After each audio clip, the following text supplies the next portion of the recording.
we have the privilege of having James Pickering, who's the Associate Professor at the University of Leeds, who's going to talk about why kind of one size does not fit all and how it's really linked into transforming education, but from a perspective of looking at it from the individual and kind of the bespoke elements that are associated with that. So if you could welcome, first of all, James and the panel that will follow him, which he will introduce. James Pickering. Thanks, James.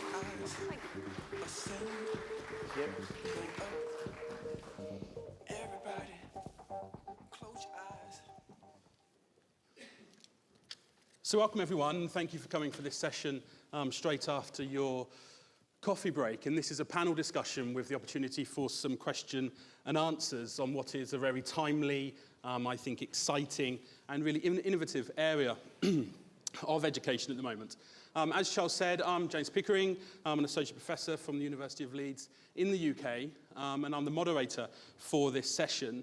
We have 30 minutes where we'd like to have it as interactive as possible, so plenty of questions, and hopefully our panel can provide some answers to those questions. And on the screen you'll see there's a URL that you can follow, and you can post your questions online, and then during the session we can bring those questions up, and hopefully our panel can provide some answers to them. So whilst you're doing that, I'll just quickly introduce very briefly the members of our panel. So to my immediate left, we have Conor O'Sullivan from Adaptemy, and then we have Rose Luckin from UCL, and then all the way on the far left, we have Chris Littlewood from Filtered. So just while you're doing those questions, I'll just give them a minute or so just to outline their perspective on personalisation and specifically within the sector they're coming from. Conor. Okay, hi. So I'm Conor O'Sullivan from Adaptemy. What we do is adaptive and personalised learning solutions for educational publishers in the schools market. So we looked at this as adaptive and personalised learning as being the area of edtech that had the most immediate impact in classrooms. So we developed that technology because publishers couldn't develop the sophistication themselves. We then looked at the social dynamic in classrooms, the relationship between teachers and students, because that's an essential layer to add onto it. But where we are at the moment, and I think the biggest struggle in our sector, is the roadmap from the reality of today for an educational publisher and classrooms today. So how do you go from where we are today with textbooks and digital resources to, in 3-5 years' time, what is the roadmap for adaptive and personalised learning? So that's what we work with publishers to create. Thanks, Conor. Rose? So I'm Rose, and I'm a Professor of Learner-Centred Design at the UCL Knowledge Lab. I have a background in artificial intelligence and education, but I've also taught in the school sector, further education sector, and the university sector. And it's absolutely true that one size does not fit all. And from a learning sciences point of view, i.e. the multiple disciplines that sit behind artificial intelligence, that's psychology, education, linguistics, philosophy, and computer science, it's absolutely clear that we can do much better to provide different experiences to suit the needs of different learners. And that's what I've been doing for the last couple of decades from a research point of view. Thank you, that's interesting. Chris? I'm Chris Littlewood. I work for Filtered. We focus on the business skills sector. So we're looking to build business skills that support productivity both in businesses and in consumers, customers individuals who want to build skills that support their career. So we're a content platform and a content recommendation platform. So we make our own content and make recommendations from that across a portfolio of skills that supports general knowledge worker productivity. So things like communication, collaboration, etc. And more recently, we've developed a product which is a sort of Spotify, Netflix-style recommendation engine that will work with any portfolio of content. So we can take what an organization has, take what's freely available, take a mix of those things, and try and make personalized recommendations in support of individuals' career goals or a business's organizational goals. And I think in businesses, in business, then personalization, the merits of personalization have always been clear, What's changed recently is it's become a lot more economical to serve those needs because you can use algorithmic technology, people pooling data on online platforms or of one sort or another. So I think it's always been the case that personalised learning has had an edge in business training. You look at a leadership program or induction program, the way that that would be tailored when there's a real, very strong business requirement. What's changed is that we've got the technology now to be able to sort of do that at scale. Okay, thanks, Chris. So we haven't got any questions coming up, so please do post some questions if you have anything you'd like to ask the panel. But maybe I could kick off those questions with what would be your ideal view of personalised adaptive learning? You know, if there was one thing in the sphere of personalisation, what would it be that you would like to implement in your sector? So maybe HE, Rose, or somewhere else? Well, I work in the school sector as well as the HE sector from a research point of view. And I think the biggest question is personalisation of what? Because if we only focus on personalisation of content, then we may be only focusing on cognitive abilities. We could be focusing on perhaps some motivational factors if we give people different sorts of learning activities, you know, using perhaps different sorts of media. But what myself and my research group are really interested in is looking at how we use technology and AI to personalize the experience to focus on the learner's metacognitive skills and self-awareness. And if we can do that, then we have the right combination for the potential of both adaptive and adaptable learning systems. So a certain amount of personalisation done automatically and personalisation done by the learner and or teacher and or parent or lecturer. And would that personalisation be something like nudges, which you could try to steer a student in the right direction, perhaps? It could be. We've certainly built systems that do that. And we build research tools and research prototypes, not commercial systems, but we have. We've also built systems that model the development of particular metacognitive skills and abilities, such as being able to seek help and assistance effectively, and then ways in which we can scaffold the development of that help-seeking ability.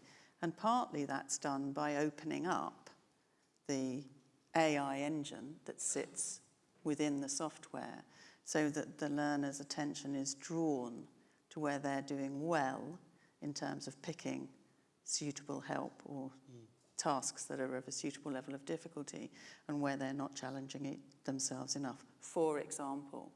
So it can be about providing the right sort of visualization for the learners to interact with. And indeed, that's true for teachers as well in terms of providing feedback about their students. Connor, Chris, do you have any comment to make on that? Well, just on the self-awareness, I think that's a very important point on adaptive personalized learning. You don't want a student blindly following recommendations. And it's a big thing they talk about now in 21st century skills, that how do you get students to have an awareness of what their goals should be, feedback about where they are, how they're improving. It's a big factor in motivation. We've seen that especially in language learning. Very little awareness of getting better. You're learning French for years. Can you really speak better? Are you really improving? So this, you might call it a dashboard, feedback to the student to allow them take control of their learning while also personalizing and adapting it for them. I think one of the big opportunities that I see for using technology and personalization is in sort of changing the mindset a little bit from the way that we've developed it in some cases to this point. So I think often we see sort of using algorithms, using AI to personalize content then we're trying to sort of substitute for a human activity. And I think one of the key opportunities is in using that technology to extend the reach and to multiply the effect of that human activity. So the example in what we do would be, so I think rather than thinking that a platform like ours is substituting for traditional learning, what you can do is employ the skills that are used in a traditional L&D department, so curation skills, skills of diagnosis and putting together training programs for individuals or for teams. And you can use that decision making to train algorithms to do the same job at scale. So I think that's where I see, that would be my dream of personalization, that what we're doing is we're building something that in the very near future, we don't need very sophisticated AI to do this sort of thing. We can start really adding power to the elbow of L&D professionals by giving them tools that just make it economical for them to do their job for everyone, for their whole workforce. Okay, thanks, Chris. I've had a few questions come in, so I wonder if we could put those questions on the screen behind us, and they'll come at the front as well. The top question, which has been voted by a couple of you, so let's perhaps go with that one. How do you measure the success of a personalised learning experience? I'm sure that's probably a question that a lot of skeptics ask. What's the point in introducing this sort of technology into our own learning environments? Does anyone have any ideas, comments for that? I mean, maybe I can kick off on this one. So this is one of the things I spend a lot of my time wrestling with. So I think maybe it's a case of sort of grass being greener on the other side of the fence. But I think when I think about business skills as opposed to K-12, then the learner is a lot less captive. We sort of have a lot less opportunity to measure the impact over time of the skills that people are acquiring. We often have people for very short spaces of time before they move off to another platform or into the organisation.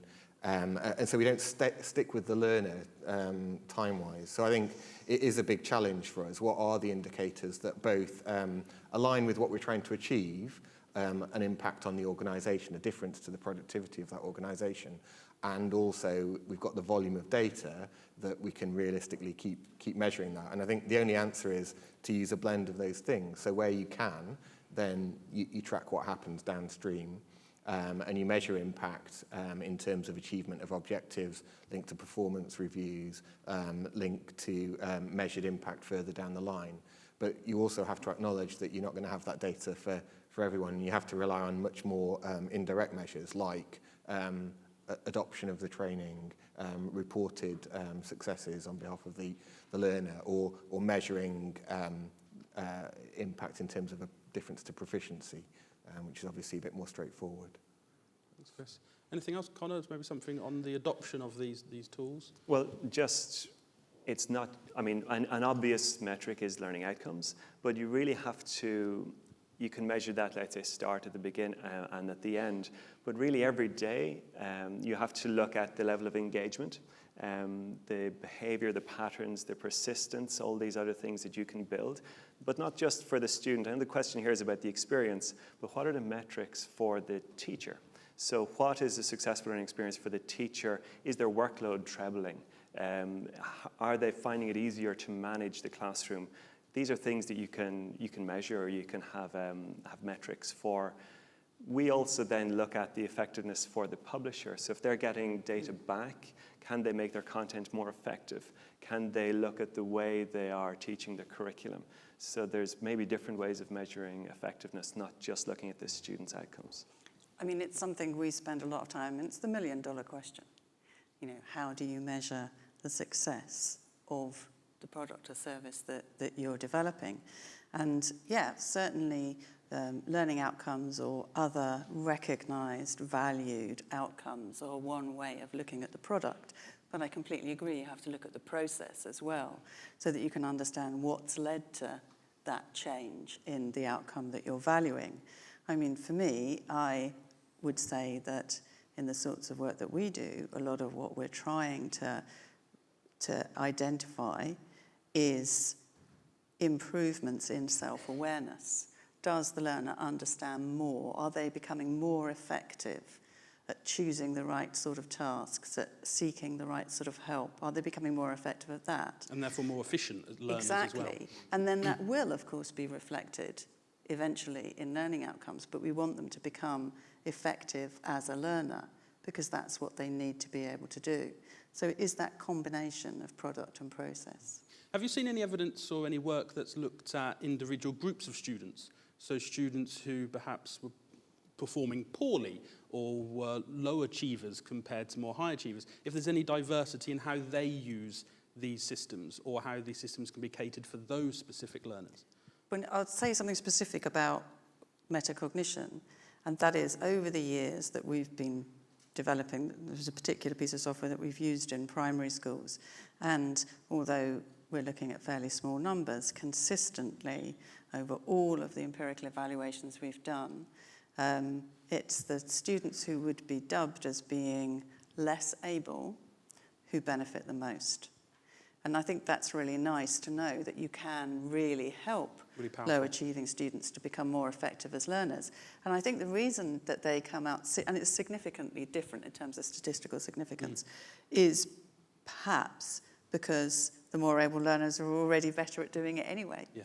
So, but it's nice to know that you can develop these skills in children who've been evaluated by other measures as being less able. Just a tiny point on that, we see it particularly at the younger teenage years. You have this particular dropout or lack of engagement with the education system in those years. And where you have a system that identifies the level of competence of the student and builds from there, it has been incredibly effective. That's probably our single most effective cohort of students, is that younger teenage sector who've dropped out of the disengaged from the teacher. That's really interesting, really interesting. Maybe we could follow on that kind of learning outcomes theme that we've just spoken about. There's another question which the audience have provided. I don't know if you can see it on the screen in front of us, but it's behind us. So I'll read it out. Is adaptive personalised learning more about bringing everybody to the same knowledge level on different paths, or also on different levels of expertise? Where are the standards? Who defines the learning outcomes? I'll just come on that. One of the key tensions in personalized learning with a group, so if you're a teacher with a class, is the level of comfort that teacher has with personalization. So should every student work on the same content today? That's comfortable to manage. What constraint does the teacher want to put on the group of students? So one thing we've worked a lot at is setting a goal. So you set the same goal on a topic for the class, but you allow students go at different pace towards it. But some teachers want to be more constraining, some teachers want to be freer. I think that's something where you very much have to look at that teacher, the way they run their classroom, and give them the options within the program to do that. I mean, at least half of what we're doing in our own algorithm development is trying to understand how requirements vary by role. So what the skills and capabilities, behaviours are needed in each role, how, in terms of what the organisation might understand, what expertise there is there in terms of defining that, but also trying to do some research on the connection between skills and organisational productivity. So, for example, we're sponsoring a piece of economic research at the moment on precisely that, on trying to understand the different, where an organisation faces skills gaps, what effect does that have on their productivity overall. So yeah, I think maybe it's a little bit different sort of earlier in your learning career, but by the time you're learning in the workplace, then very definitely then the requirements are of course very diverse, and understanding that is part of the challenge, as well as just current capabilities and aptitude for building skills. I think it's another really good question, because it gets at the heart of some of the difficulties.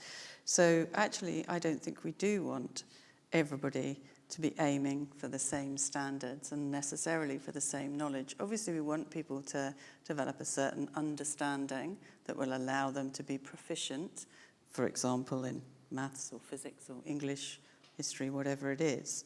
But then the beauty of well-designed adaptive personalised technology is that we can also help learners to demonstrate the other skills, abilities and talents that they have. So perhaps we can use the same piece of software to illustrate resilience and perseverance, because we're tracking what they're doing when they're learning the subject-specific concepts and understanding, and we can look at how well they deal with getting things wrong and recovering from that. So I think the nice thing about well-designed adaptive personalised systems is that we can do extra in terms of measuring.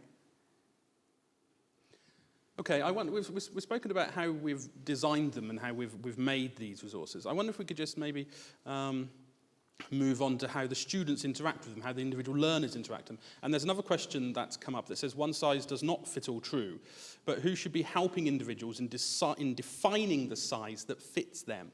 And how well are they able to use current ed tech? So how are we supporting learners with primary, secondary, FE, HE education and actually using these systems to get the best out of them? Or are they just left on their own to work out how to use them? Because, you know, there's conflicting evidence whether we have digital natives out there that can quickly adapt to these pieces of technology.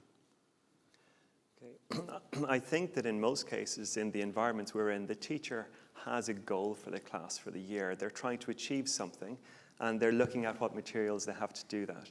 A lot of teachers have a lot of their own materials. They might use textbooks, workbooks, digital resource banks, things like that. So the goal is quite defined, or what their target. And used in the right ways at the moment, adaptive and personalized learning can be brought into that, and is probably the most effective use of EdTech in our experience for a teacher to bring into that mix. But just trying to understand the question, I think what they're trying to achieve with the class is something, you know, the exam system or the standards, that's not something that we're trying to change. But do you think there should be time in the curriculum where you sit down with the learners, with the students, and walk them through how this technology is used, how they can I think there's a difference between education technology in general and adaptive and personalised technology. I think if we're talking about formal education, then we certainly haven't done enough to help teachers feel confident about using the technology in the classroom. And if we're talking specifically here about personalised technology, then I think in answer to the question, who should be helping learners, it's all of us. I think those of us who design technology should be designing systems that do help learners understand more about their progress, their needs, their achievements, but also help teachers, parents, employers. So I think the onus is on multiple parties to focus on helping that learner understand how best to be a learner. Because there's one thing for sure, we don't know what the future of the workforce automation is going to bring. There's disagreements from experts on this. But the one thing we do know is it's going to be rapidly changing, and learners are going to need to be effective at learning throughout their lives. So the most valuable thing we can do is to start helping them understand their learning needs better.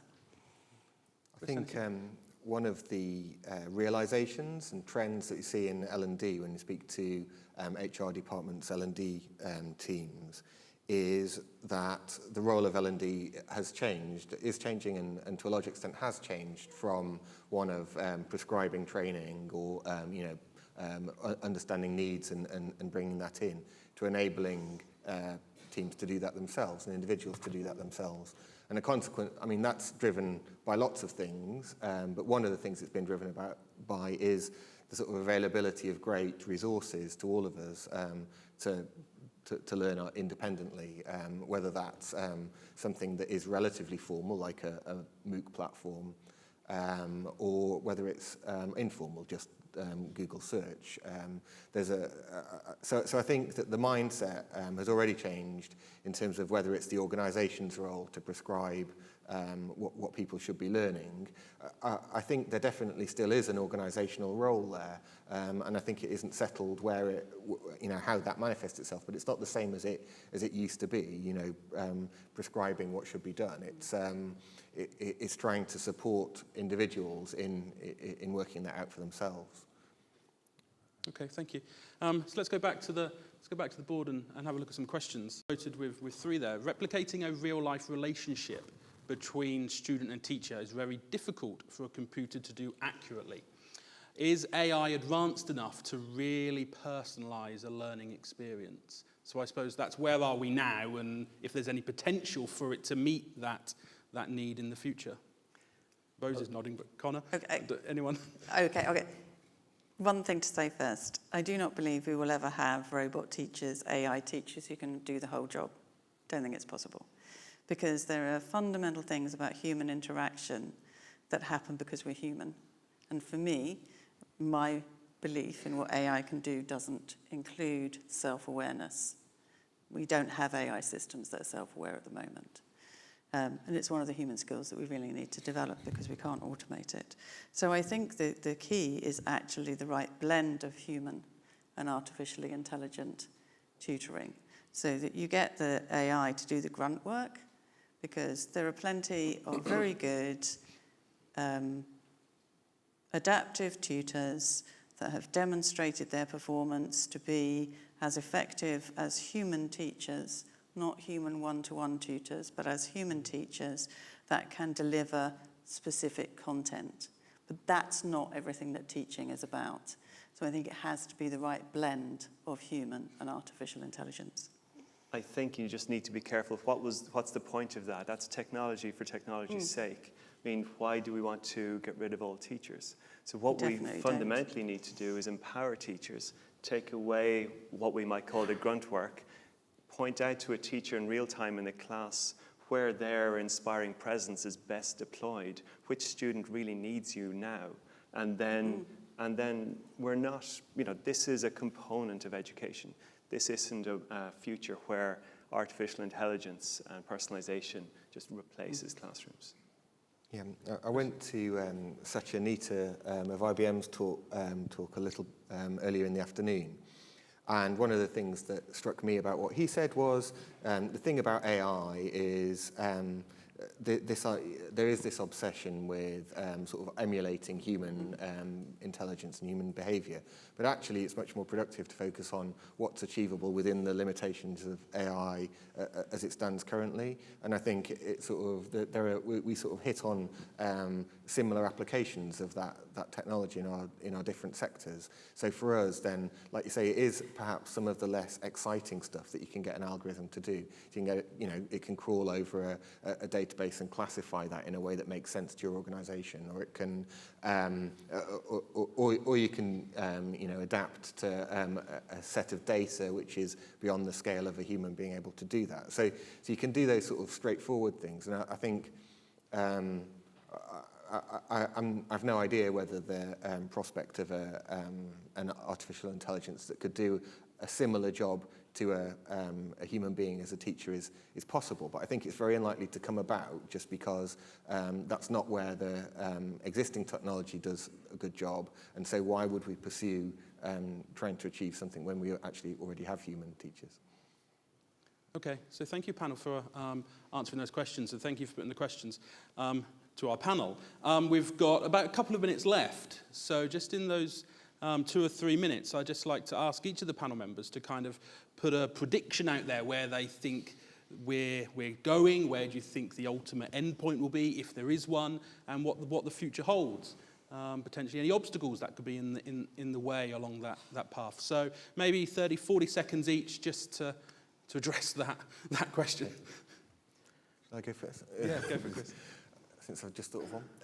So I think that the sort of Netflix, Spotify model of making recommendations is being adopted in learning. So the big LMS providers are trying to do that.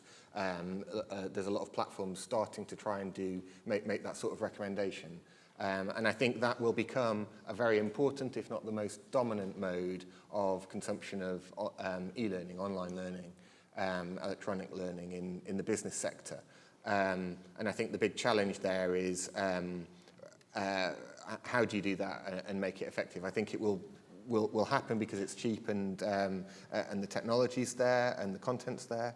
But how do you make it really effective that you're actually building skills and having the impact that you want, as opposed to just sort of engaging people with colourful recommendations? Rose? I would say for me the most important thing for the future is that we develop a culture that values human intelligence, so that we build the sort of artificial intelligence that complements our human intelligence, and that we try and support the development of high quality human intellect to complement the more routine cognitive tasks that we can automate in our AI. And the major challenge to that will be mindsets. The technology is easy in comparison to the changes that we will need to make to what people's expectations and what they accept are. Okay, thanks, Rose. Colin? I just think it's really important predicting the future to set a time horizon. You say in 3 years and 5 years, in 2020, 2022, not 2050. There's no point thinking that far.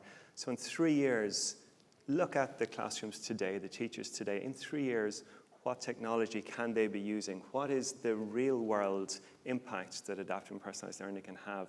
And maybe not think 20 years away, because you have to create products that are usable and commercial in the short term. Okay, thank you. So we've hit the time perfectly. So thank you once again for coming to the session. Thank you for the questions, and thank you to the panel.